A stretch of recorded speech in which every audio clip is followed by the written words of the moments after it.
ہمارے خداوند یسوع کی انجیل مقدس لوکا کے مطابق اس کا 17واں باب 26 سے 37 آیات تک۔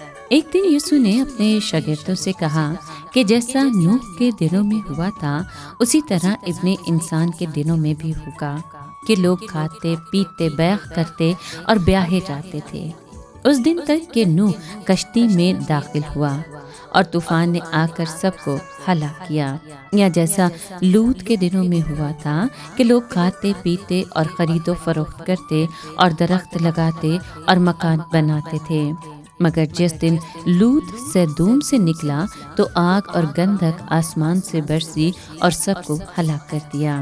ابن انسان کے ظہور کے دن بھی ایسا ہی ہوگا۔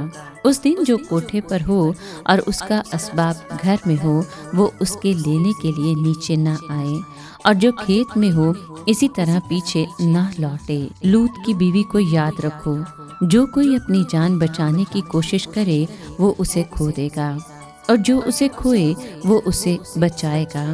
میں تم سے کہتا ہوں کہ اس رات دو ایک چارپائی پر پڑے ہوں گے، ایک لے لیا جائے گا اور دوسرا چھوڑ دیا جائے گا، اور دو عورتیں اکٹھی چکی پیستی ہوں گی، ایک لے لی جائے گی دوسری چھوڑ دی جائے گی۔ انہوں نے جواب میں اس سے کہا کہ اے خداوند کہاں؟ اس نے ان سے کہا جہاں کہیں مردار ہوگا وہاں گدھ بھی جمع ہو جائیں گی۔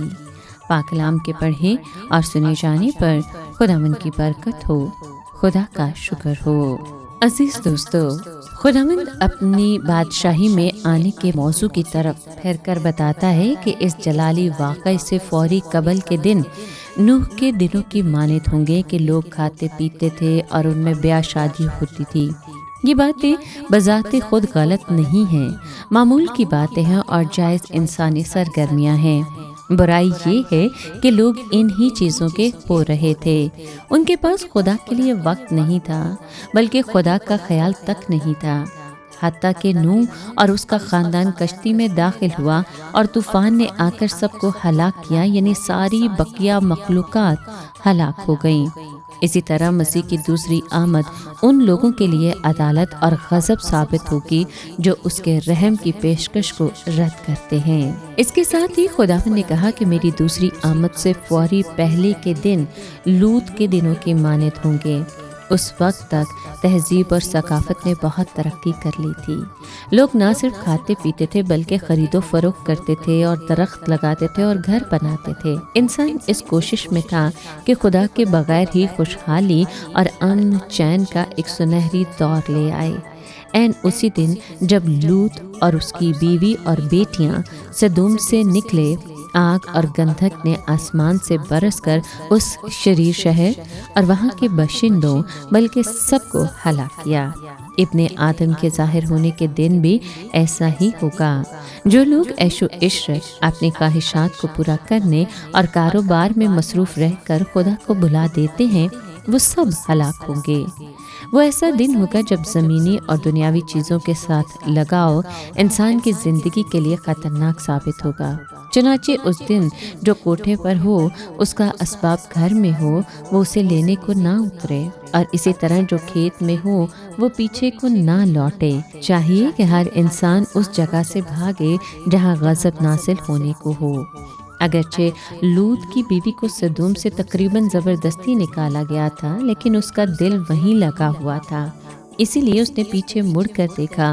وہ سدوم میں سے نکل آئی تھی مگر سدوم اس میں سے نہیں نکلا تھا۔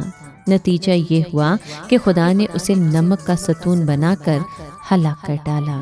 جو کوئی اپنی جان بچانے کی کوشش کرے، یعنی اپنی جسمانی حفاظت کا خیال تو کرے مگر روح کا خیال نہ کرے، وہ اسے کھوئے گا۔ اس کے برعکس جو کوئی اسے کھوئے، یعنی اس مصیبت کے زمانے میں خداوند کے ساتھ وفادار رہنے کے باعث اپنی جان کا نذرانہ پیش کرے، وہ اس کو زندہ رکھے گا، یعنی ابدی زندگی پائے گا۔